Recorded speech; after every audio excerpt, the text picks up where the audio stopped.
Oh Señora mía, oh Madre mía, yo me ofrezco enteramente a vos, y en prueba de mi filial afecto os consagro en este día mis ojos, mis oídos, mi lengua, mi corazón, en una palabra todo mi ser, ya que soy todo vuestro, oh Madre de bondad, guardadme, defendedme como hijo y posesión vuestra. Amén. En nombre del Padre, del Hijo y del Espíritu Santo. Amén.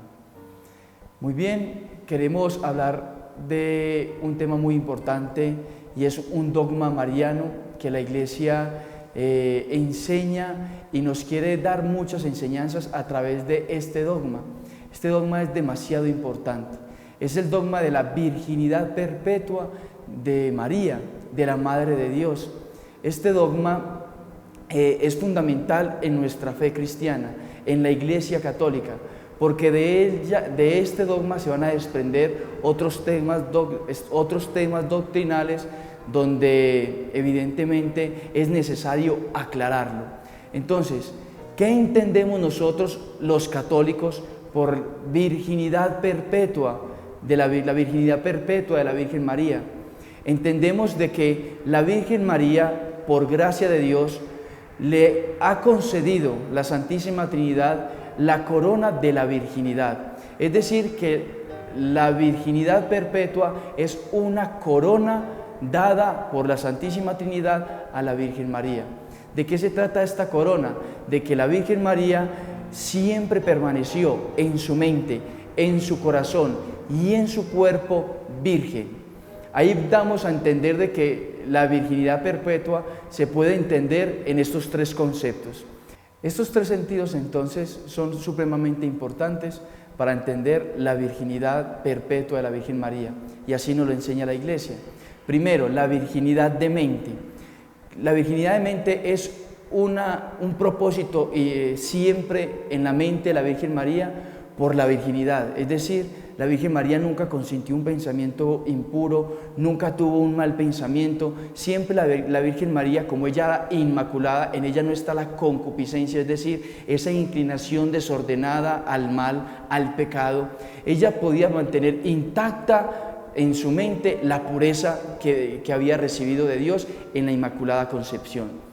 El segundo sentido es la virginidad de los sentidos, es decir, que en la Virgen María hay inmunidad de los sentidos, de la inclinación de los sentidos, es decir, de que la Virgen María nunca tuvo esa inclinación desordenada hacia el mal, hacia el pecado. Siempre la Virgen María tuvo dominio de sí misma, siempre la Virgen María dominó todos sus sentidos de tal manera que siempre los direccionó hacia Dios. Esa es la virginidad de los sentidos. Y como tercero está la virginidad de carne, una virginidad física, es decir, que la Virgen María físicamente guardó su virginidad, es decir, desde siempre ella consintió permanecer virgen para Dios, siempre su virginidad fue direccionada hacia Dios, de tal manera que nunca tuvo relaciones carnales con San José, aunque ellos tuvieron un verdadero matrimonio.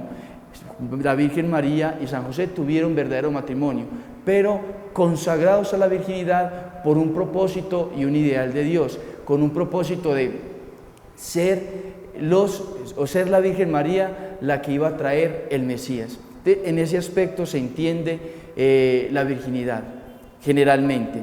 Entonces podemos ver de que este dogma mariano es definido por la Iglesia en el primer concilio de Letrán en el año 649. Este dogma entonces se da en la Iglesia como riqueza para poder entender la relación de la Virgen María con Cristo. Hablando profundamente sobre este dogma, podemos notar de que la Virgen María ya imitaba a su Hijo Jesús antes de concebirlo. Es decir, que la Virgen María consagró su cuerpo en la virginidad a Dios sin concebir a Jesús. Es decir, de que Jesús, que iba a ser el virgen, Jesús que iba a ser el santo puro, ya la Virgen María, antes de concebir a Jesús en su seno por obra del Espíritu Santo, ya ella permaneció virgen en su corazón, virgen en sus pensamientos y virgen en su cuerpo, para guardarse para que aquel que iba a nacer como virgen. La iglesia primitiva entonces siempre entendió la virginidad de la Virgen María relacionándolo con un texto de las Sagradas Escrituras, que es Ezequiel 44, capítulo 44, versículos 1 y 2. ¿Qué nos dice entonces Ezequiel en el capítulo 44? Es una visión que va a tener Ezequiel muy importante. Dios le da una visión a Ezequiel y ve lo siguiente. Me volvió después hacia el pórtico exterior del santuario, que miraba a oriente. Estaba cerrado, y Yahvé me dijo: este pórtico permanecerá cerrado, no se le abrirá, y nadie pasará por él, porque por él ha pasado Yahvé, el Dios de Israel. Quedará pues cerrado. Este texto, como decíamos, es un texto que se toma desde los primeros cristianos, desde los padres de la iglesia, donde se interpreta de la manera que ese pórtico que ve Ezequiel, como es una visión, se interpreta de que la Virgen María es ese pórtico. Nos dice Ezequiel de que vio de que Dios pasó a través de esa puerta y esa puerta permaneció cerrada. Yahvé, el Señor, atravesó esa puerta y permaneció cerrada y nadie podía pasar por él, porque era un lugar ya consagrado a Dios, consagrado a Yahvé, por el hecho de que la Virgen, Dios había pasado por esa puerta. De igual manera, entonces, la Virgen María, al concebir a Jesús, y Jesús, la divinidad, la segunda persona, la Santísima Trinidad, pasar por ella, la Virgen María debería estar siempre cerrada para ninguna persona más, solo para Dios. Dios consagró su virginidad en el momento de concebir al Hijo de Dios, y en el momento del nacimiento de Jesús se consagra la virginidad de la Virgen María. De tal manera entonces de que podemos entender de que así como el pórtico que vio Ezequiel y que permaneció consagrado a Dios, solamente pertenecía a Dios, el pórtico del Nuevo Testamento, que es la Virgen María, por donde pasó la segunda persona de la Santísima Trinidad, debería de permanecer cerrado, es decir, consagrado a Dios, que nadie podía tocarla, ni siquiera su esposo San José.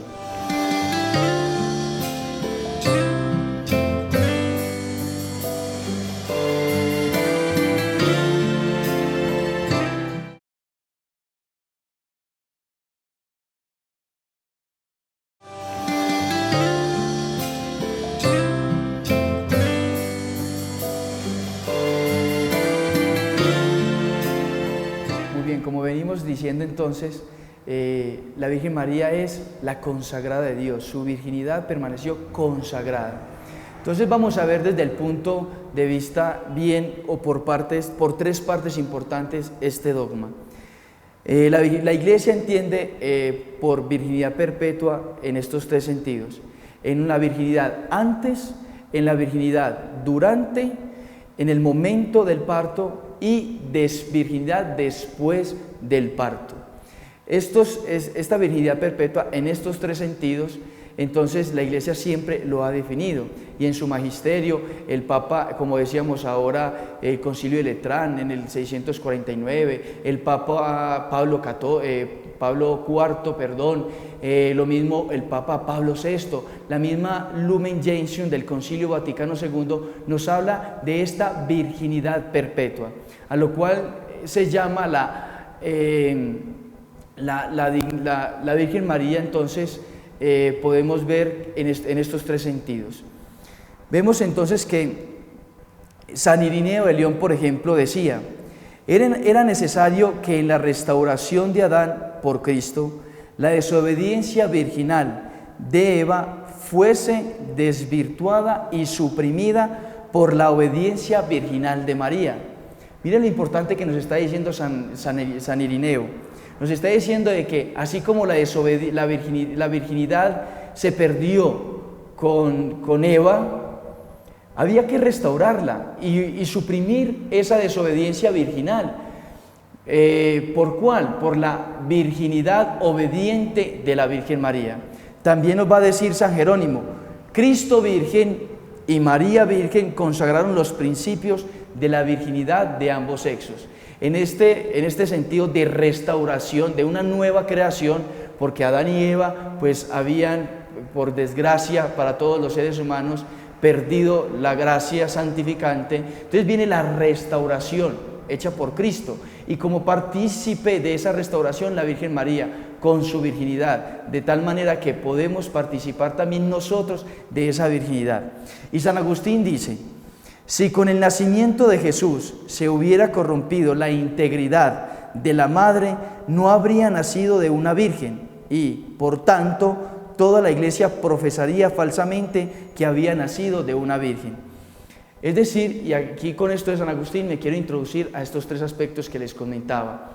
San Agustín nos está diciendo que si Dios, si Jesús, la segunda persona de la Trinidad, en el momento de nacer hubiese dañado la virginidad de la Virgen María, no hubiera nacido de una virgen, porque en el momento mismo se hubiera perdido esa virginidad. Pero entonces la Iglesia siempre nos va a enseñar la Virgen María virgen antes, durante y después del parto. Vamos a verlos en esos tres aspectos desde las Sagradas Escrituras. Entonces vemos, por ejemplo, que la virginidad de la Virgen María está ya profetizada desde el Antiguo Testamento, desde los libros veterotestamentarios, es decir, desde Isaías. En el capítulo 7, versículo 14, en la palabra de Dios se nos dice lo siguiente: pues bien, el Señor mismo va a darnos una señal. Mirad, una doncella está encinta y va a dar a luz un hijo al que pondrá por nombre Emanuel. ¿Qué nos quiere decir esta cita de Isaías? De que esta virgen que iba a concebir y la misma virgen, iba a dar a luz, es la Virgen María. Y por eso lo va a retomar en los evangelios, en el Evangelio de San Mateo, va a retomar la expresión de esa virgen es la que concibe y la misma virgen es la que va a dar a luz. De tal manera de que la virginidad de la Virgen María está garantizada desde antes. De tal manera entonces de que la Virgen María fue virgen antes del parto, y lo tenía que ser, porque para que naciese el Mesías, el Hijo de Dios, se tendría por obligación que nacer de una virgen que fuera pura, que fuera doncella, que fuera inmaculada. Y por eso la Virgen María antes del parto es virgen, es decir, que la concepción de nuestro Señor Jesucristo en las entrañas de la Virgen María es por obra y gracia del Espíritu Santo, como siempre nos lo ha enseñado la Iglesia. Y ya San Ignacio de Antioquía, que es del siglo II, nos lo enseña de esa manera. Y los padres de la Iglesia nos dicen de que Jesús fue concebido por obra del Espíritu Santo. Eso quiere decir que no participó varón en la concepción de nuestro Señor Jesucristo. ¿Por qué? Porque tenía que nacer la segunda persona de la Santísima Trinidad, y nadie podía dar esa semilla, la semilla del Verbo. Entonces solamente el Espíritu Santo introdujo aquella semilla en el vientre de la Virgen María, y de esa manera milagrosamente fue concebido Jesús en el vientre de la Virgen María. Como segundo, la Virgen María fue virgen durante el parto. ¿Qué se entiende? Y aquí hay un problema entre los teólogos protestantes, de nuestros hermanos separados, incluso de algunos católicos, que dicen que la Virgen María perdió su virginidad en el momento del parto, pero no, la Virgen María permaneció virgen durante el parto. Y nos lo va a explicar de la Iglesia desde la cita bíblica, que es muy importante, desde Lucas 2:7. que nos dice: y dio a luz a su hijo primogénito, y lo envolvió en pañales, y lo reclinó en un pesebre, porque en el mesón no había lugar para ellos. Miren lo importante que, y dio a luz a su hijo. ¿Cómo entendemos nosotros y dio a luz a su hijo? Dice el Papa San Pío X, en su catecismo que esta luz a la que se refiere el evangelista Lucas es de la siguiente manera. Imaginémonos un vidrio, y ese vidrio es traspasado por la luz del sol, y ese vidrio no es ni manchado, ni opacado, ni quebrado por el rayo del sol. De la misma manera, dice San Pío X, de la misma manera que esta luz no mancha ni corrompe este vidrio, de esa misma manera Cristo nació del vientre de la Virgen María sin opacar y sin dañar el vientre purísimo, la virginidad de nuestra Madre Santísima.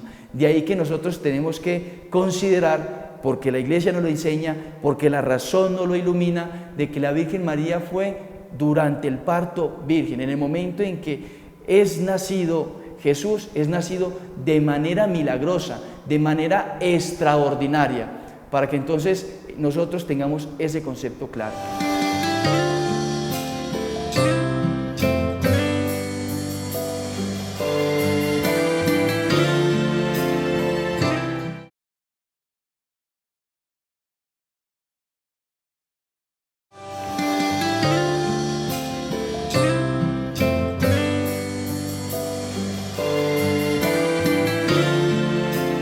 Estamos explicando entonces el antes, el durante y después del parto. La Virgen María permaneció siempre, durante todo el tiempo, virgen. Vamos con el tercero, después del parto. La Virgen María fue, después del parto de Jesús, permaneció también virgen. ¿Por qué debería permanecer virgen? Porque la Virgen María, como decíamos anteriormente, como decíamos al inicio, la Virgen María consagró su virginidad a Jesús, a Dios, para que aunque ella no lo sabía, para que pudiese nacer el Mesías de las entrañas de la Virgen María. Entonces la Virgen María consagró su virginidad, es decir, con un acto de su voluntad, la Virgen María entregó su virginidad, entregó todo su cuerpo, entregó todo su ser al servicio de Dios. Y por eso es que Dios se enamora de la Virgen María de tal manera que la toma a ella para que en ella se diera el milagro de la concepción y de la venida del Mesías a asumir nuestra naturaleza para nuestra redención. Entonces, las Sagradas Escrituras, en Lucas 1:34, la Virgen María nos va a decir lo siguiente. Pues cuando se le presenta el ángel a la Virgen María en un momento de muchísima oración, en un momento donde la Virgen María está en profunda oración, se le aparece el ángel. Entonces nos dice Lucas 1:34. María respondió al ángel: ¿cómo será esto, pues que no conozco varón? El ángel le propone de que el Verbo se iba a encarnar en él, en ella, en sus entrañas. Pero entonces la Virgen María no entendía cómo, y por eso es que la Virgen María le dice: pero ¿cómo si yo no conozco varón? Es decir, ella lo dice en presente, de tal manera de que ella pudiese haber dicho: bueno, es normal, es muy posible, pues, porque estoy desposada con José, estoy en matrimonio con José, vamos a vivir en unos días, voy a vivir con José, y como consecuencia de una relación con San José, pues van a ser ese niño. Pero no, la Virgen María lo dice en presente: no conozco varón, es decir, ella no concibe tener una relación carnal con un hombre, de tal manera de que ella permaneció después del parto virgen. Los hermanos evangélicos separados pues atribuyen a María unos hijos, unos supuestos hijos. Nos dice Mateo 13:55, nos dice lo siguiente, que se nos mencionan unos hijos, no unos hijos, sino unos supuestos hermanos de sangre de Jesús, pero vamos a ver que no son hermanos de sangre, sino hermanos parientes. Resulta de que la palabra primo, la palabra tío, la palabra suegro, suegra, esto que tenemos nosotros en el español o en otras lenguas, no lo hay en el hebreo o en el arameo. Solamente hay una palabra para describir los parientes, y esa palabra es hermanos. Vamos a ver qué nos dice entonces Mateo 13, 55. Nos dice, ¿no es este el hijo del carpintero? ¿No se llama su madre María y sus hermanos Santiago, José, Simón y Judas? La palabra de Dios, interpretándolo literalmente, pues al parecer esos hermanos de Jesús tienen que ver entonces con hijos de María, pero no es así. Porque como vemos en otras citas bíblicas, vemos que esos hermanos no son hijos de carne de la Virgen María. Por ejemplo, como nos dice Génesis, y vemos que en el hebreo podemos tener eso, en Génesis 13:8 nos dice, 12:5, perdón, nos dice lo siguiente: tomó Abraham a Sarai, su mujer, y a Lot, hijo de su hermano, con toda la hacienda que habían. Es decir, que Abraham y Lot son tío y sobrino. Pero resulta que más adelante, en un capítulo más después, en el 13:8, dice Abraham, dijo pues Abraham a Lot, que no haya disputa entre nosotros ni entre mis pastores y tus pastores, pues somos hermanos. Vemos cómo Abraham utiliza la palabra hermanos para referirse a Lot, no de manera de sangre, sino de manera en el sentido de que son parientes. Entonces, con este concepto vamos a entender de que la Virgen María no tuvo más hijos. De los supuestos hijos de lo que nos habla el Evangelio, son parientes de Jesús. Si tuviéramos tiempo un poco, podríamos quedarnos en cada cita bíblica y demostrar que el José, el Santiago, el Judas y el Simón que nos habla Mateo 13:55 son hijos de otras Marías, parientes de la Virgen María y parientes de Jesús. Entonces, este dogma de la Virgen María, vemos que al sacar las dudas es una riqueza gigante para nosotros como católicos. Primero, porque la Virgen María nos invita con todo el corazón a imitar su virginidad. Aquellos que aspiran al matrimonio, que permanezcan vírgenes hasta el matrimonio. Aquellos que están llamados por Dios a consagrar su vida, permanecer vírgenes para entregarse y consagrarse completamente a Dios y ser como templos consagrados para que solamente Dios pase a través de ellos, como la Virgen María. Entonces miren que este dogma de la Virgen María no es solamente doctrinal y no es secundario, no, es muy importante este dogma, porque nos enseña tanto para nuestra vida, nos enseña tanto para nosotros poder iluminar nuestra vida a través de esta virginidad. Entonces yo les invito a todos a que con este dogma lo podamos reflexionar, de que podamos imitar la pureza de nuestra madre como sus hijos, ya que somos sus hijos, nosotros podamos imitar la pureza virginal de la Virgen María. Y es que Dios se enamora de aquellos que son vírgenes. Dios guarda predilección por aquellos que son vírgenes, como lo guardó con la Virgen María. Dios se enamoró de la Virgen María porque ella misma, con un acto de su voluntad, quiso permanecer siempre virgen durante toda su vida. De esa manera Dios la escogió para un plan gigante, que era el plan de la salvación, el plan de la redención. Si nosotros permanecemos vírgenes en mente, en corazón y en cuerpo, quizá para un matrimonio o para una vida consagrada, Dios en nosotros va a hacer cosas grandes, milagrosas, nos va a dar una misión grande para poder evangelizar y en el plan de la salvación de las almas. Y por último, si nosotros guardamos nuestra virginidad en nuestro ser, tanto de corazón, porque lo más importante es una virginidad del corazón. Si tenemos una virginidad en el corazón y en la mente, entonces damos por sentado de que queremos hacer la voluntad de Dios. Y como queremos hacer la voluntad de Dios, entonces vamos a guardar la virginidad física. Entonces, nosotros, mirando la virginidad de la Virgen María, vamos a poder ser vírgenes de corazón, vírgenes en el sentido de hacer la voluntad siempre de Dios, vírgenes para hacer de que Dios obre en nosotros milagros grandes para la redención de las almas.